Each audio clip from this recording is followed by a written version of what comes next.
tenemos al doctor Jesús Agustín Celorio Vela. Él nos va a hablar sobre los aspectos de defensa y litigio para sujetos obligados en la Ley Federal de Prevención de Operaciones con recursos de procedencia ilícita.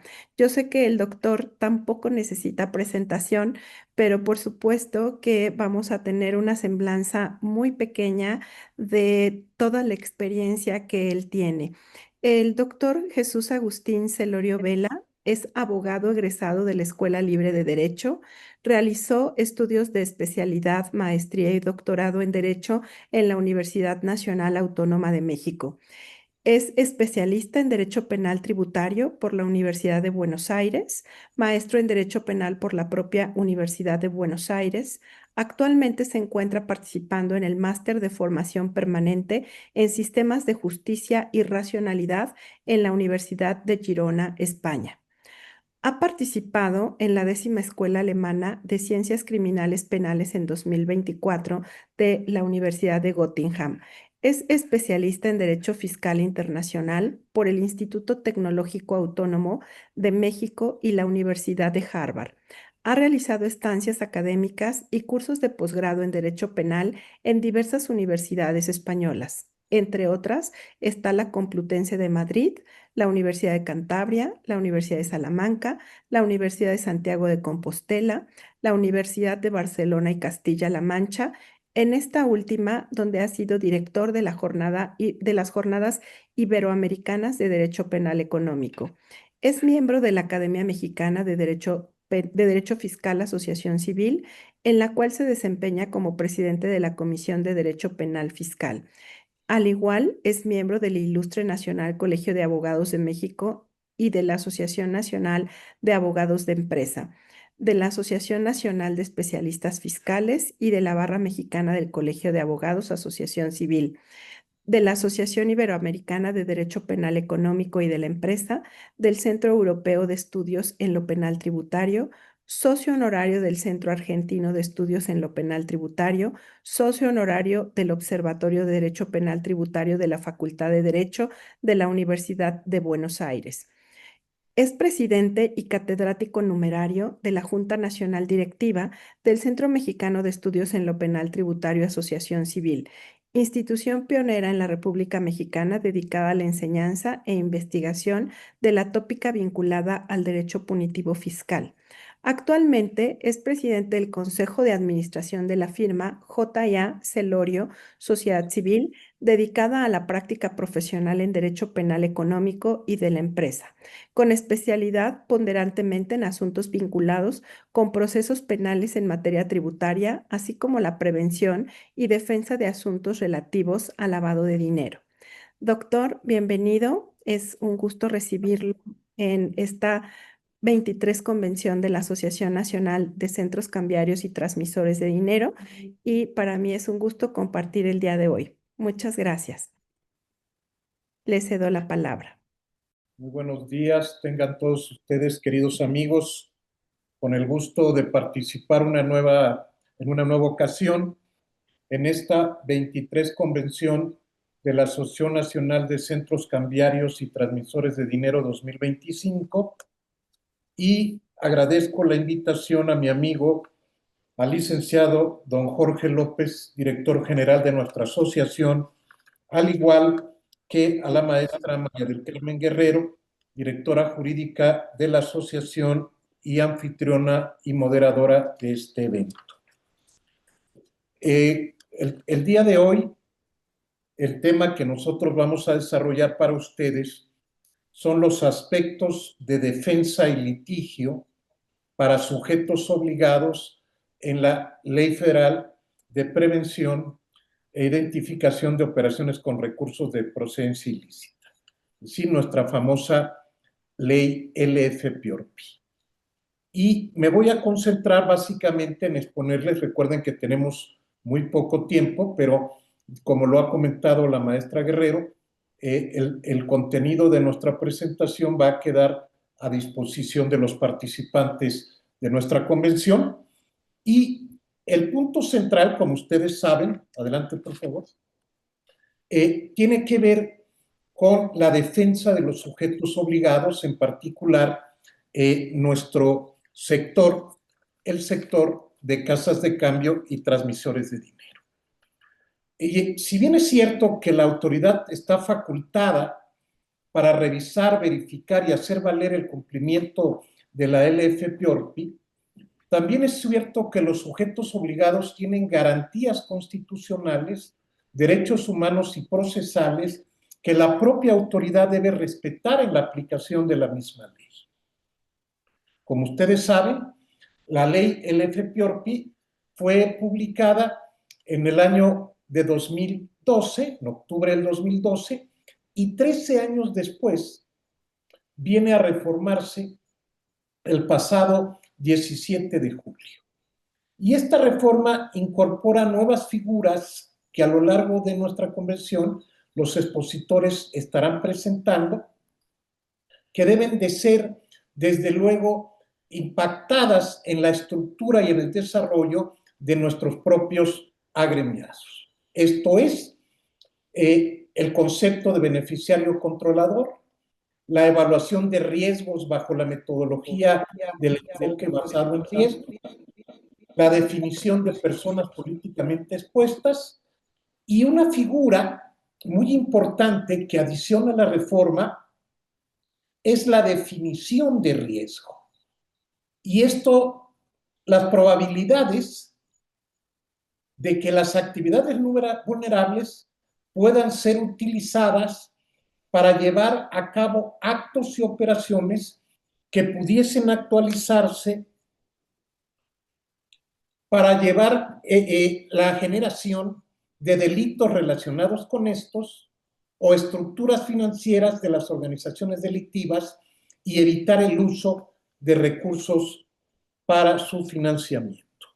Como ustedes saben, queridos amigos, es del dominio público que 3 instituciones financieras de nuestro país han sido afectadas por las propias autoridades norteamericanas en este efecto de que consideran que estas instituciones fueron puente para llevar a cabo actividades ilícitas relacionadas con los del narcotráfico.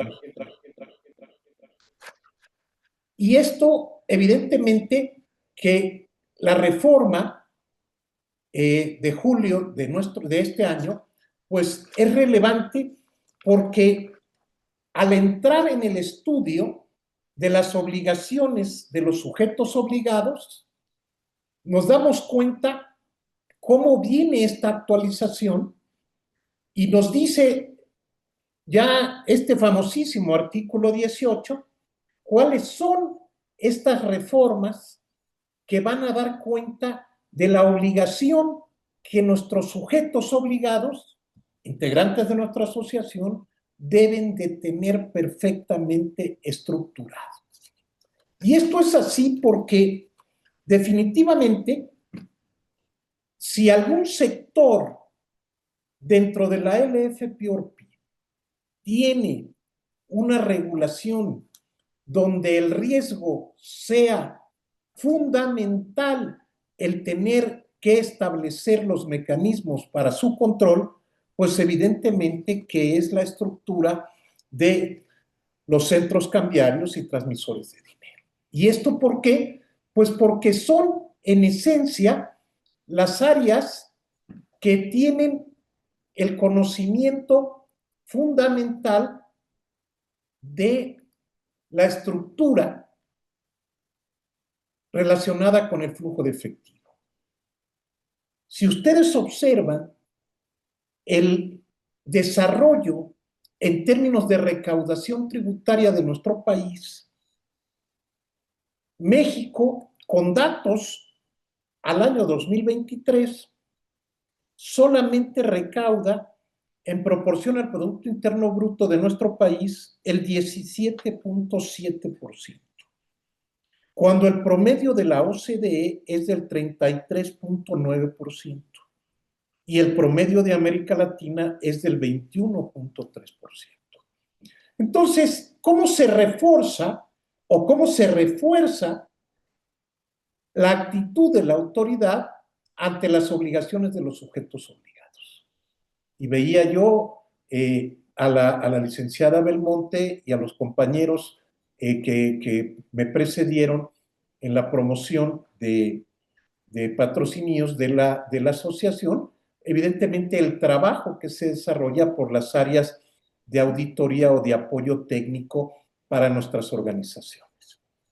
Y evidentemente que vean ustedes cómo se reforma el artículo 18 y evidentemente que la identificación de los clientes usuarios pareciera ser una cosa de baja trascendencia, pero sin embargo hoy es fundamental porque esto nos lleva a algo que se ha venido dando y que nosotros lo dijimos en otras convenciones de nuestra asociación, de que los delitos en materia de LFPORPI iban a generar también la posibilidad de cometerse de manera culposa o de manera imprudente. Y hoy ya está reconocido en la propia legislación determinados delitos que son de comisión culposa cuando debiese ser estructurado de manera muy puntual que estamos en presencia de acciones plenamente dolosas y vamos a observar cómo se reforman, ¿sí? En el artículo 62, cuando estudiemos esto un poco más adelante en la sesión, nos vamos a dar cuenta que ya se regula algo que en la legislación de derecho comparado en materia de prevención de lavado de dinero, países como España o Argentina tienen que, cuando el sujeto obligado por la realización de actividades vulnerables incumple con estas obligaciones, que en el caso particular las tenemos en el artículo 62, si se hace de manera culposa, dice la reforma, pues también van a ser sancionados. ¿Y qué sucede, queridos amigos? Pues evidentemente que pues la sanción es absolutamente impactante en términos reales. Y esto, pues primero, vean ustedes, la identificación dice, para los casos, fracción segunda, en que se establezca una relación de negocios, se solicitará al cliente usuario la información sobre actividad o ocupación basándose, entre otros, en el aviso de inscripción y actualización de actividades al RFC. El tema del beneficiario controlador que había yo mencionado al principio de mi presentación es fundamental. Y la fracción cuarta, vean ustedes que esta es de alta relevancia la reforma, porque dice custodiar, proteger, resguardar y evitar la destrucción o ocultamiento de la información y documentación que sirva de soporte a la actividad vulnerable, incluyendo los registros de operaciones realizadas que permitan la reconstrucción de operaciones en lo individual. Y vean el segundo párrafo. La información y documentación a que se refiere el párrafo anterior ahora se va a conservar por un plazo de 10 años. Aún cuando se hubiera promovido recurso o juicio, el plazo para conservarla se interrumpirá en la fecha de presentación y se reiniciará hasta que la resolución definitiva quede firme. Y si esto, queridos amigos, ustedes lo vinculan, lo adminiculan con el artículo 62 de la LFPORPI, pues imagínense, cuando nos dice la fracción primera del artículo 62, dice, proporcione a quien deba dar avisos, información, documentación, datos e imágenes que sean falsos para ser incorporados en aquellos que deban presentarse. Si nosotros, ¿sí?, como operadores de casas de cambio y transmisores de dinero, recibimos de un cliente información falsa, evidentemente que el artículo 62, fracción primera, impactaría directamente a nuestro cliente. Pero fíjense, dice, y la fracción segunda, dice, modifique, esto es el 62, altere información, documentación, datos e imágenes destinados a ser incorporados en los avisos o desahogos de los requerimientos que formule la Secretaría o incorporarlos en los avisos presentados. Y la fracción tercera nos dice, incorpore a los avisos o al desahogo de requerimientos que formule la Secretaría información, documentación, datos e imágenes que impidan el conocimiento efectivo de su contenido. Y nos dice, los delitos previstos en este artículo admitirán la comisión culposa. La siguiente, por favor. Vean ustedes, fracción cuarta bis. Dice, realizar alta y registro o en su caso modificación baja del padrón de personas a través del portal de Internet. Brindar las facilidades necesarias para la verificación de visitas. Presentar los avisos en tiempo y forma. Vean ustedes, porque ahorita vamos a entrar a la parte estructural de la presentación.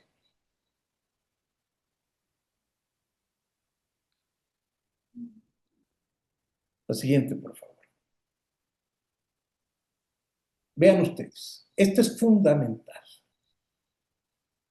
Dice, quienes realicen las actividades vulnerables, fracción sexta, en caso de sospecha o contar con la información basada en hechos o indicios de que los recursos relacionados con los actos, operaciones, vean ustedes, pudieran provenir o estar destinados a la comisión de delitos de operaciones con recursos de procedencia ilícita, deben presentar el aviso dentro de las 24 horas. La fracción séptima, fundamental.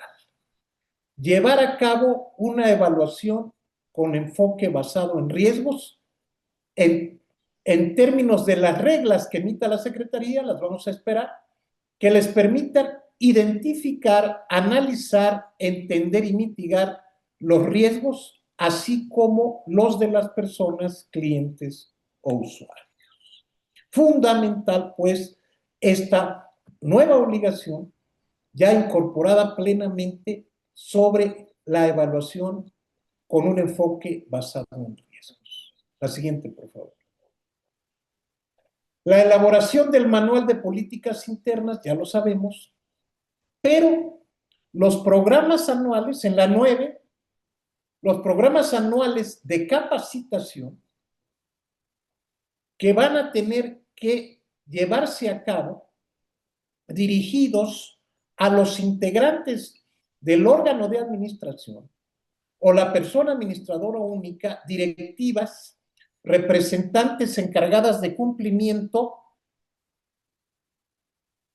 y empleadas o empleados que tengan relación directa con las personas o clientes, según corresponda que contemplen la difusión de la ley y su normativa secundaria, así como del manual de políticas internas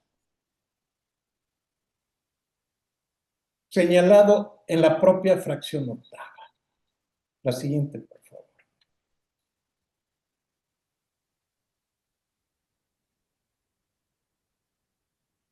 Mecanismos automatizados de monitoreo permanente de los actos o operaciones para identificar, ¿sí?, a las personas o clientes usuarios que no se encuentren dentro del perfil transaccional de las personas, clientes, usuarios, conforme a las reglas de carácter general. Y dice un seguimiento intensificado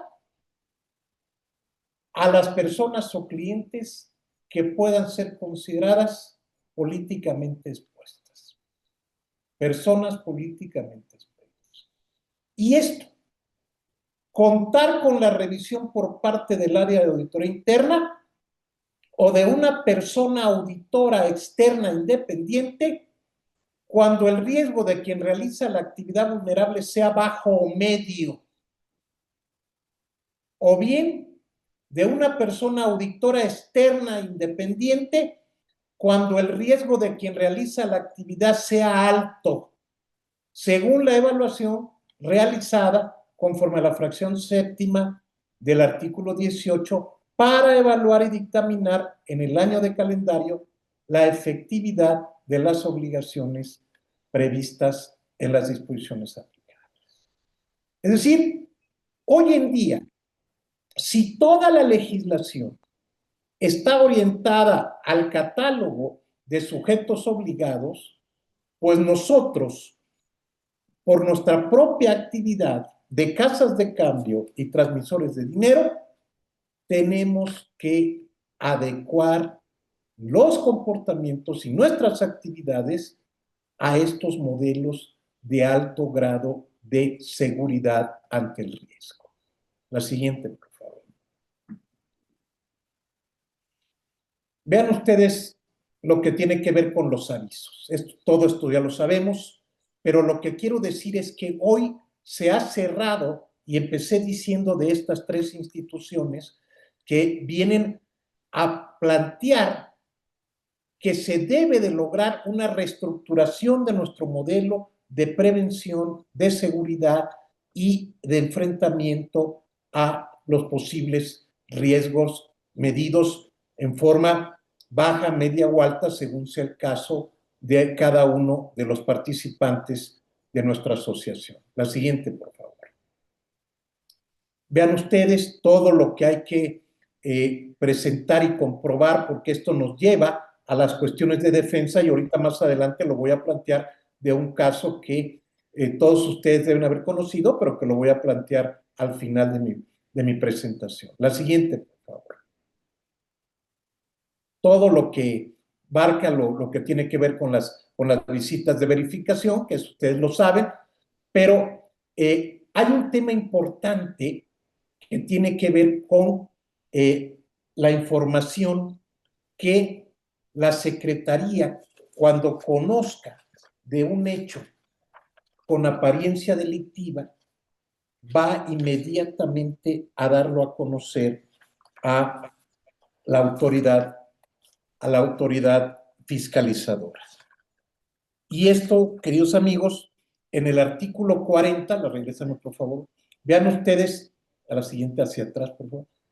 La Secretaría deberá informar, nos dice el artículo 40, al Ministerio Público de cualquier acto u operación que derive de una actividad vulnerable que pudiera dar lugar a la existencia de un delito del fuero federal que se identifique con motivo de la aplicación de la presente ley. Y esto nos lleva pues a la reforma que se hace al artículo 400 bis del Código Penal Federal, que dice que cuando se utilicen servicios de instituciones que integren el sistema financiero o reguladas por el sistema financiero, el Ministerio Público estará facultado para investigarlas. Para ejercer la acción penal, se requerirá la denuncia de la Secretaría de Hacienda, quien tendrá el carácter de víctima u ofendido. Entonces, aquí, ¿qué pasa, queridos amigos? Que automáticamente se da ese match. Y recuerden ustedes que antiguamente la UIF era la encargada de investigar y, en consecuencia, presentar la denuncia tratándose de operaciones de lavado de dinero. Hoy puede presentarse una denuncia anónima, subrayo, una denuncia anónima en términos del artículo 221 del Código Nacional de Procedimientos Penales ante la Fiscalía General de la República, alguien que diga, ¿sabe qué?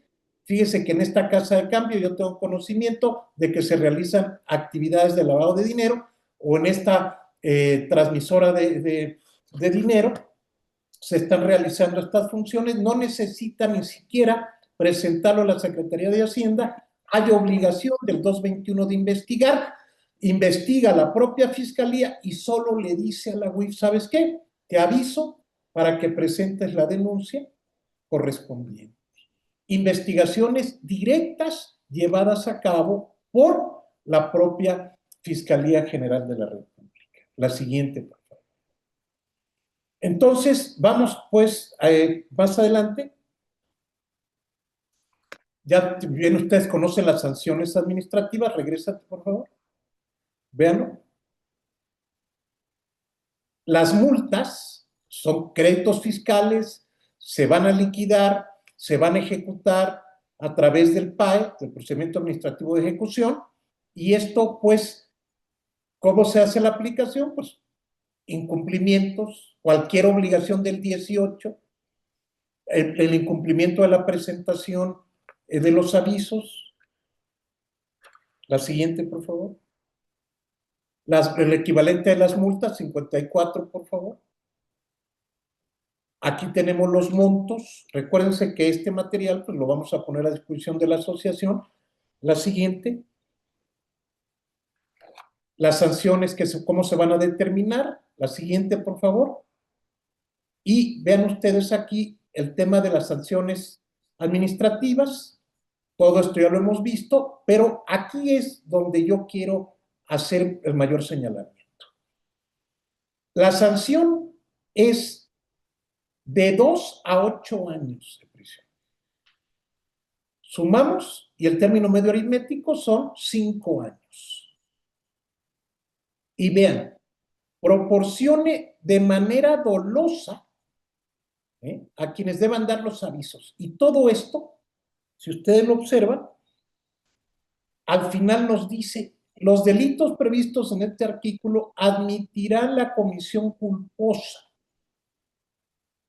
Proporcionar avisos, información, documentación, datos o imágenes que sean falsos para ser incorporados en aquellos que deban presentarse. Todo esto, queridos amigos, hoy nos representa que nuestro sector va a tener que establecer todas las medidas de seguridad, de control de riesgos y evaluación de riesgos, contar con los auditores internos y externos según sea el caso, para justificar plenamente que, como lo dije, al ser el área que su actividad preponderante es el flujo de efectivo, ya sea en la transmisión o en el cambio, pues evidentemente que la posibilidad de que se acerque el dinero ilícito a nuestras organizaciones, pues evidentemente que es de un alto grado de impacto.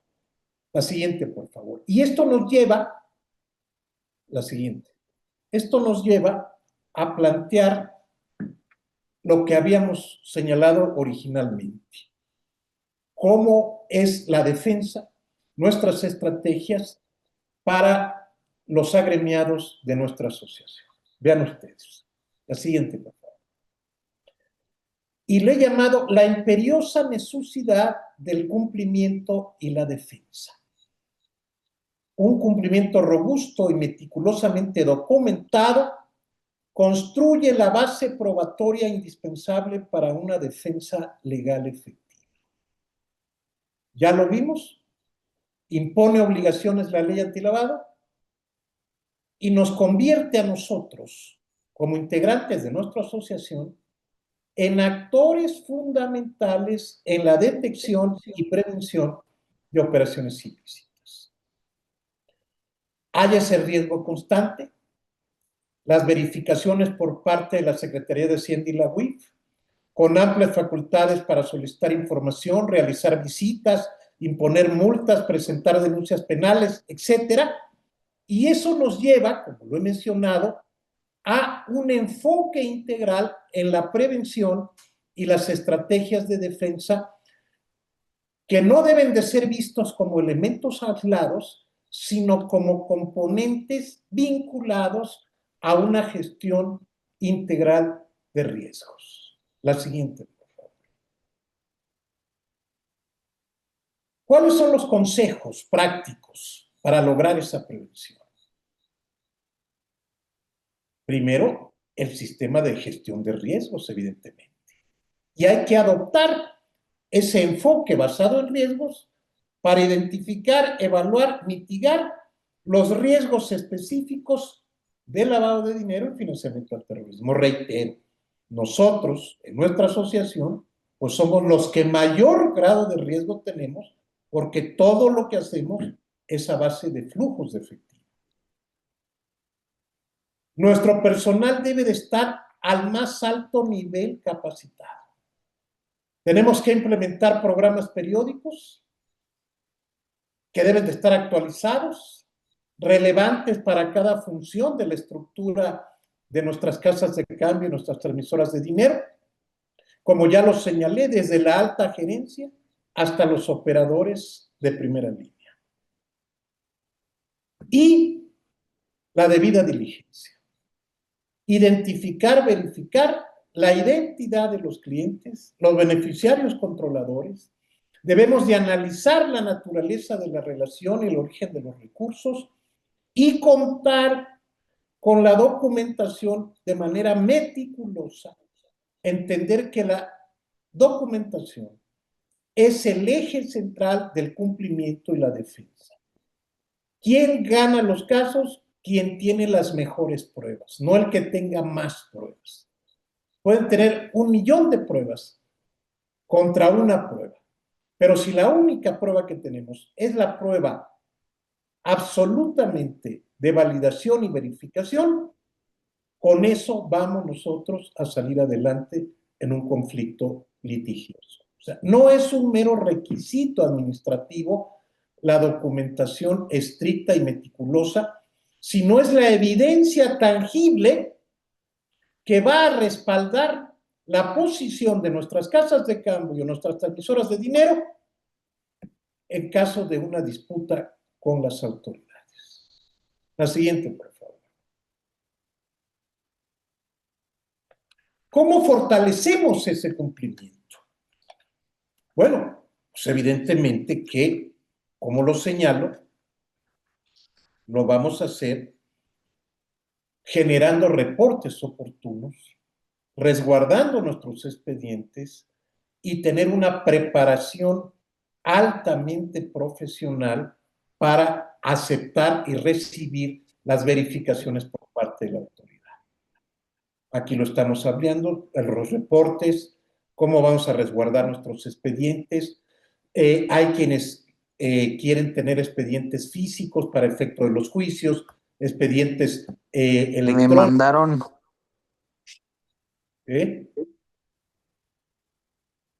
Y pues evidentemente que para preparar las verificaciones de las autoridades, pues tenemos que conocer nuestros derechos durante una visita.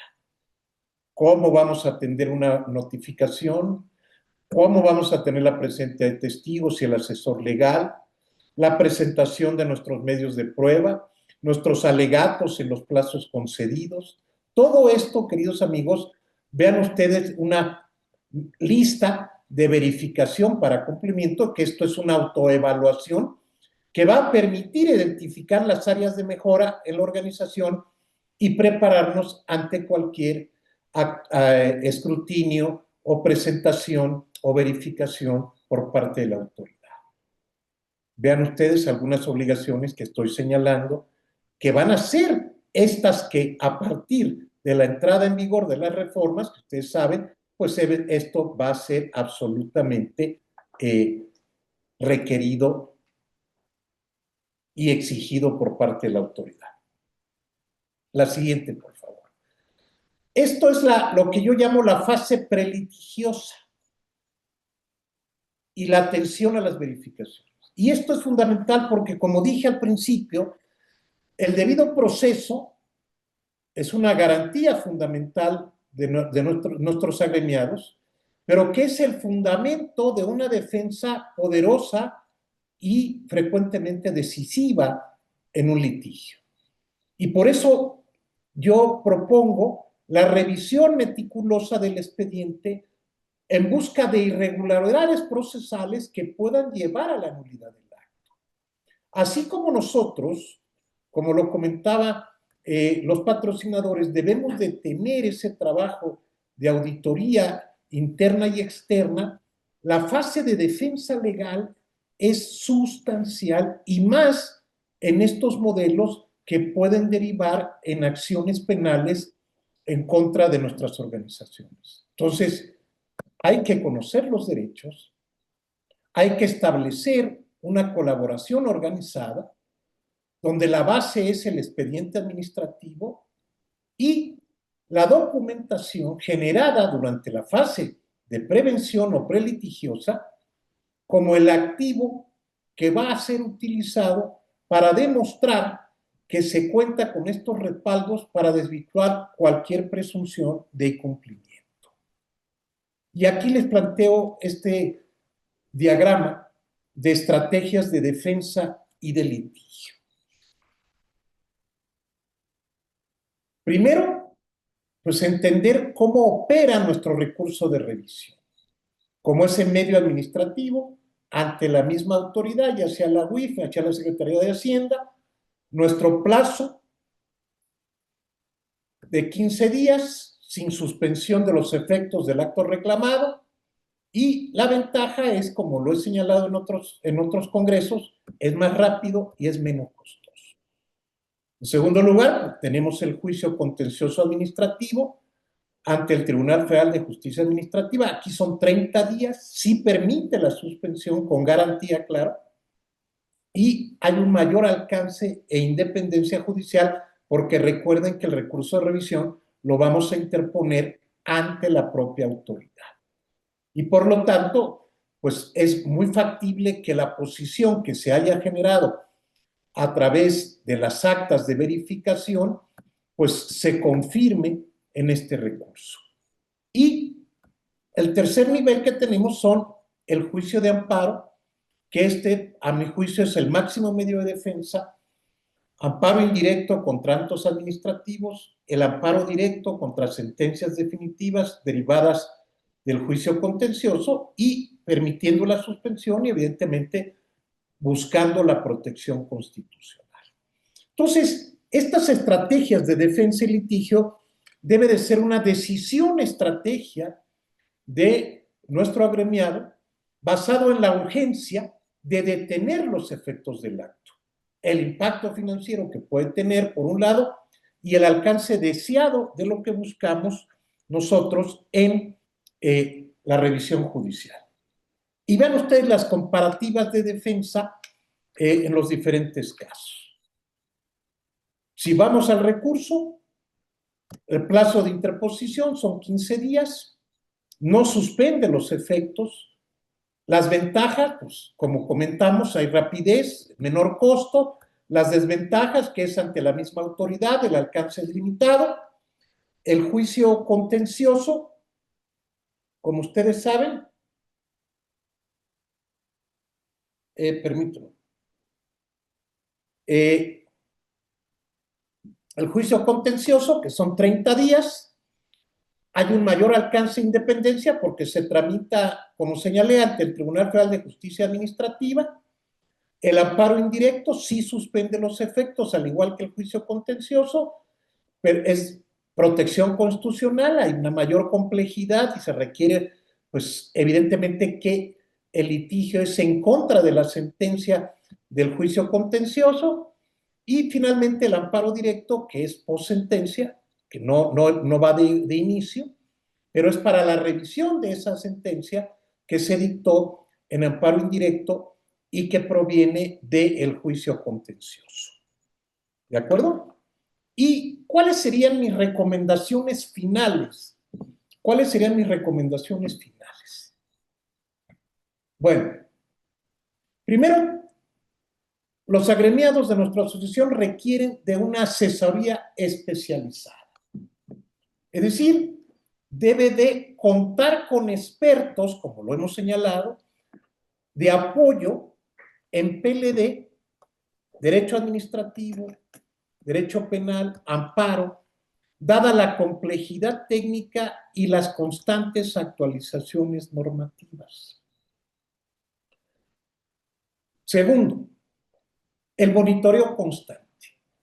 Como lo hemos señalado, el marco regulatorio en esta materia es muy dinámico y la influencia son los estándares internacionales, la evolución de las tipologías en materia de lavado de dinero y por lo tanto nuestros agremiados deben mantenerse actualizados de manera permanente y verlo como una acción de carácter crucial.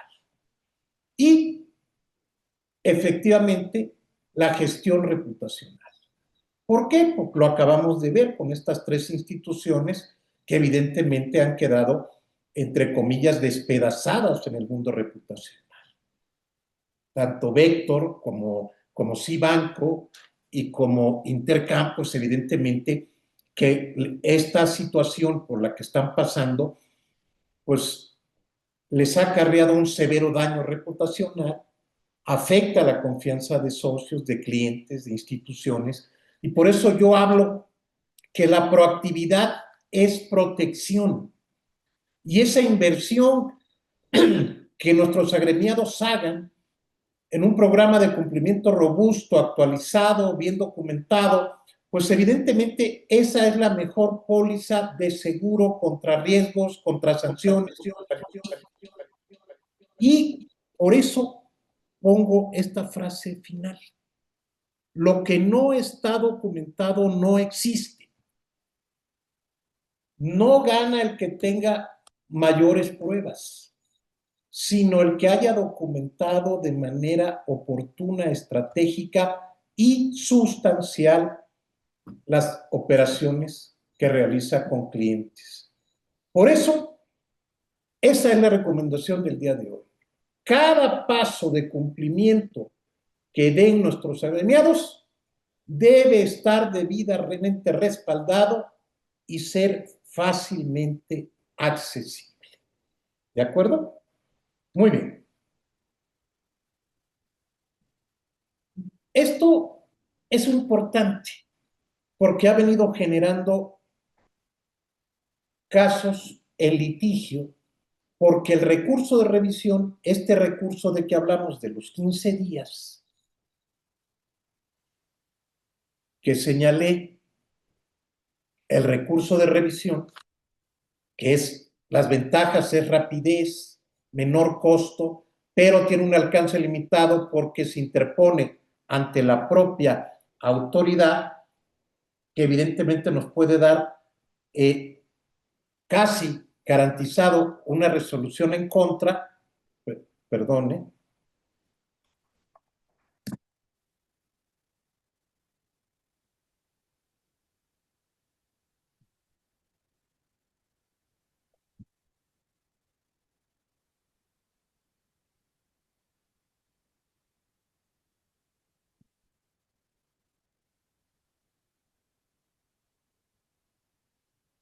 ¿Sí me escuchan bien? Sí, Doctor, muy sí, bien, estamos bien. gracias. Entonces, ¿cuál es la situación aquí?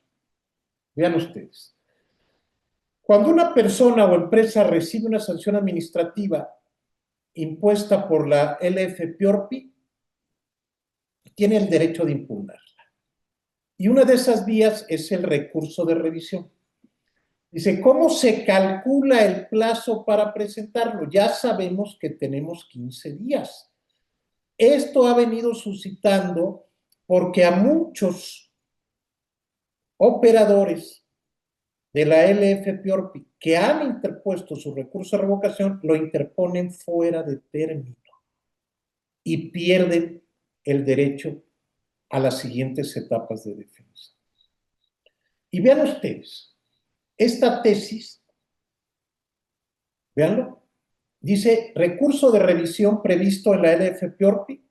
Para computar el plazo para tu interposición, se debe estar a lo previsto en el artículo 28 de la Ley Federal de Procedimiento Administrativo.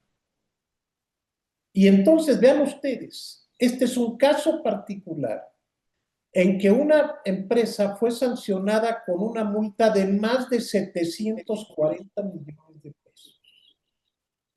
La empresa interpone el recurso de revisión y el SAT desecha dicho recurso argumentando que se había presentado de forma extemporánea. Y entonces, la disputa es esta. ¿Qué ley debe aplicarse para el cómputo del plazo?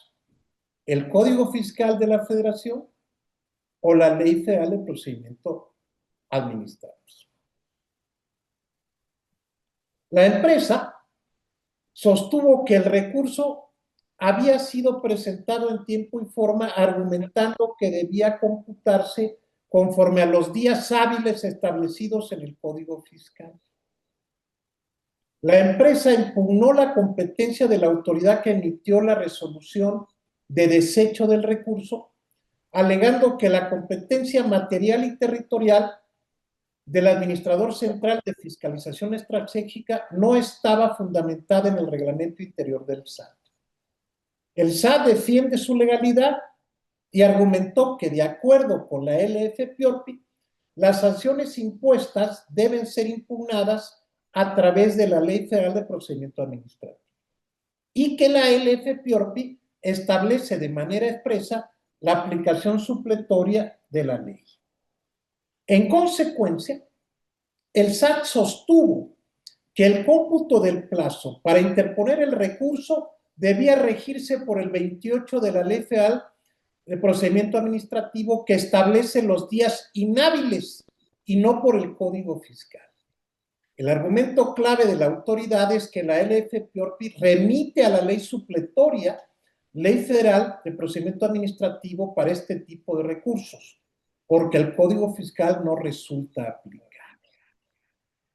Respecto a la competencia, el SAT fundamentó la actuación del Administrador Central de Fiscalización Estratégica, señalando que tanto su competencia territorial como la material se encuentran previstas en el reglamento interior del SAT, en la LF-PIORPI y en el reglamento de la LF-PIORPI. El Tribunal Fiscal analizó los argumentos y resolvió a favor de la autoridad. Sobre el cómputo del plazo, el tribunal determinó que, dado que el recurso de revisión en materia de la LF-PIORPI está regulado por la Ley Federal de Procedimiento Administrativo, es este último ordenamiento, o sea, la Ley Federal de Procedimiento Administrativo, que debe utilizarse para el cómputo de los plazos. Se reafirmó que la LF-PIORPI, en su artículo 4, fracción tercera y numeral 61, prevé la aplicación supletoria de la Ley Federal de Procedimiento Administrativo porque las reglas del Código Fiscal no son aplicables. Por lo que el artículo 61 establece que las sanciones administrativas pueden ser impugnadas a través del recurso de revisión que se encuentra regulado en la LFPA, Ley Federal de Procedimiento Administrativo. Además, dice la sentencia, el artículo 4, fracción tercera, señala de la LFP, por supuesto, que la Ley Federal de Procedimiento Administrativo es una ley aplicable de manera supletoria y que cuando la ley antilavado no especifica un procedimiento, se debe recurrir a esa ley. El tribunal consideró que la competencia material y territorial de la autoridad estaba debidamente fundada. Esto está reflejado en esta tesis que acabo de mencionar. Prioridad de la Ley Federal de Procedimiento Administrativo y seguridad jurídica. ¿Qué pasa? ¿Qué es lo relevante? Que no podemos dejar en manos de gente inexperta.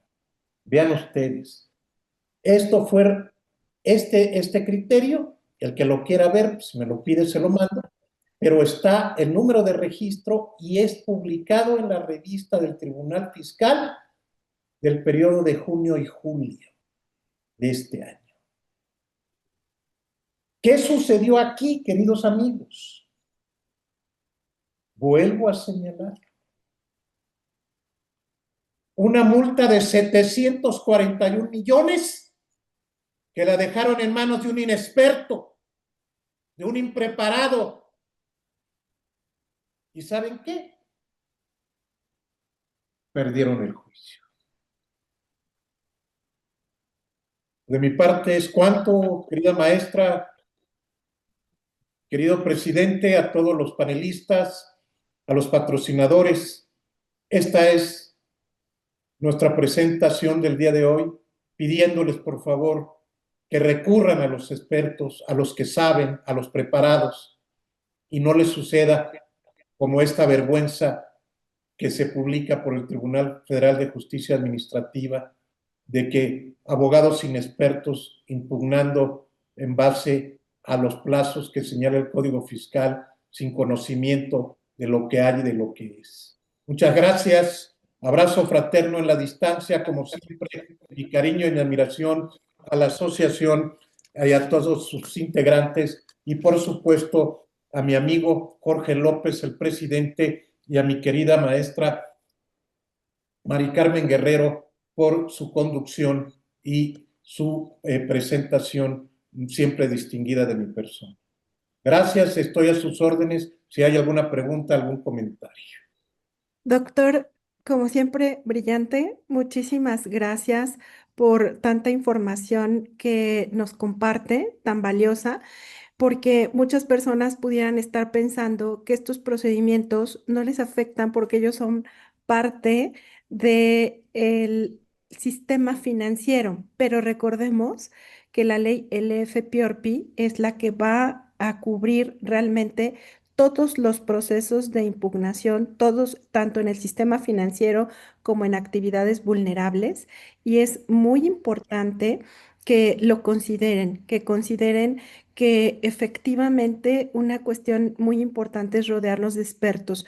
Ahora en las redes hay muchas cosas que son gratuitas y que esas cuestiones gratuitas lo que en muchas ocasiones provocan es sí allegarse de mucha información, pero desafortunadamente también allegarse de mucha información que en muchas ocasiones no es la más precisa. Nosotros, si no tiene inconveniente, doctor, le vamos a hacer llegar las preguntas a través de Caro y para que usted las pueda responder y no quitarle más tiempo. Solo le quiero compartir que la licenciada Mónica Elisa Hernández dice que brillante intervención como siempre, que muchas gracias. La contadora Minerva Cruz, igual, que muchas gracias, que felicidades. Xochil Ruiz, muchas gracias, doctor Celorio. Santiago Sáenz, muchas gracias, doctor. Jorge López dice, estimado doctor Celorio, para rotular en las paredes del consejo que usted nos ha dicho, cada paso deberá estar documentado. Muchas gracias por su valiosa exposición y por su confianza en la ANSEC TD. Reciba respetuosos saludos y abrazos. Mari Carmen Medina también nos dice, gracias, doctor Celorio Vela, como siempre, todo claro. Álvaro David, muchas gracias, doctor. Bueno, muchas felicitaciones, doctor. Como siempre, si nos permite, quisiéramos pedirle su autorización para tomar una foto con todos nuestros participantes y, por supuesto, con su excelente participación. Agradecerle, como siempre, al Centro Mexicano de Estudios en lo Penal Tributario el trabajar de la mano con nosotros como Asociación Nacional de Centros Cambiarios y Transmisores de Dinero y toda la confianza que siempre depositan en nosotros. Vamos a proceder con la foto. Les aparece un recuadro que solamente tienen que pulsar permitir, por favor. Cuando ustedes estén listos, por favor, antes de pulsar permitir, deben abrir su cámara para que aparezca la foto. Muchísimas gracias a todos. Vamos a hacer entrega de un reconocimiento virtual, doctor, y por supuesto esperamos verlo muy pronto personalmente. Si nos pueden, por favor, poner en pantalla el reconocimiento para el doctor. Muchas gracias, doctor Jesús Agustín Celorio Vela, a nombre del órgano colegiado de dirección de la Asociación Nacional de Centros Cambiarios y Transmisores de Dinero. Le extendemos este reconocimiento por participar en la 23 Convención de la Asociación Nacional de Centros Cambiarios y Transmisores de Dinero en este año 2025. Saludos a todos en el centro, por favor, doctor. Muchas gracias, gracias, gracias, como siempre. En especial a la maestra Dulce María González, por favor. Gracias, gracias, mi querida maestra. Gracias de nueva cuenta a todos los participantes, a mi querido amigo Jorge López. y espero que sigan desarrollando este magnífico congreso de nuestra asociación para el aprovechamiento de todos y cada uno de nuestros agremiados. De nueva cuenta, gracias. Hasta la próxima. Saludos cordiales. Gracias, doctor.